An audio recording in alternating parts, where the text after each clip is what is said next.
ایک دفعہ کا ذکر ہے، ایک جنگل میں ایک بھیڑیا رہتا تھا۔ اس کا نام شیر تھا۔ شیر ایک بہت ہی عقلمند اور تجربہ کار بھیڑیا تھا۔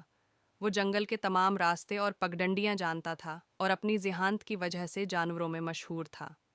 ایک دن شیر جنگل میں شکار کی تلاش میں نکلا۔ اسے ایک ہرن نظر آیا اور وہ اس کا پیچھا کرنے لگا۔ ہرن تیزی سے بھاگ نکلا اور شیر بھی اس کے پیچھے تیزی سے دوڑنے لگا۔ بہت دیر تک دوڑنے کے بعد ہرن ایک تنگ گھاٹی میں غائب ہو گیا اور شیر نے اسے کھو دیا۔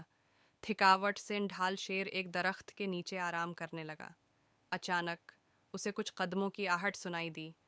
اس نے سر اٹھا کر دیکھا تو ایک انسان جس کا نام احمد تھا اس کی طرف بڑھ رہا تھا۔ احمد ایک شکاری تھا اور اس کے ہاتھ میں بندوق تھی۔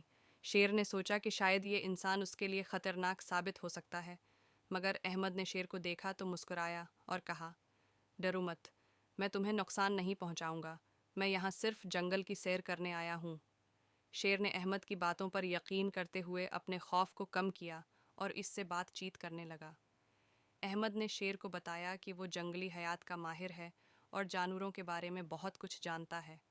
شیر نے بھی احمد کو اپنے جنگل کی کہانیاں سنائیں۔ دونوں کی باتوں میں دوستی کا جذبہ پیدا ہوا اور احمد نے شیر سے وعدہ کیا کہ وہ جنگل کے جانوروں کی حفاظت کرے گا اور ان کی زندگیوں کو محفوظ بنائے گا۔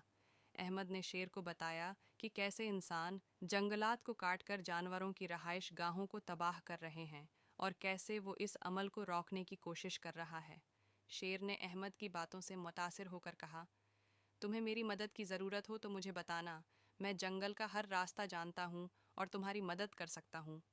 احمد نے شکریہ ادا کیا اور کہا، ہم مل کر جنگل کی حفاظت کریں گے اور یہاں کے جانوروں کے لیے ایک محفوظ ماحول بنائیں گے۔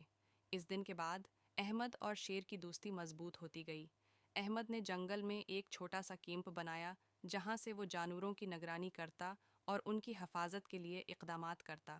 شیر اور اس کے دوست جانور بھی احمد کی مدد کرتے اور اسے جنگل کے مختلف حصوں کے بارے میں آگاہ کرتے۔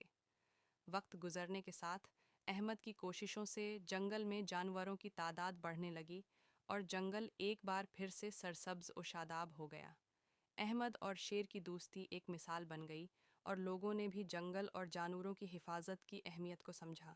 یوں ایک بھیڑیے اور ایک انسان کی دوستی نے جنگل اور اس کے رہائشیوں کی زندگیوں کو محفوظ بنا دیا اور سب نے مل کر خوشی خوشی زندگی گزاری۔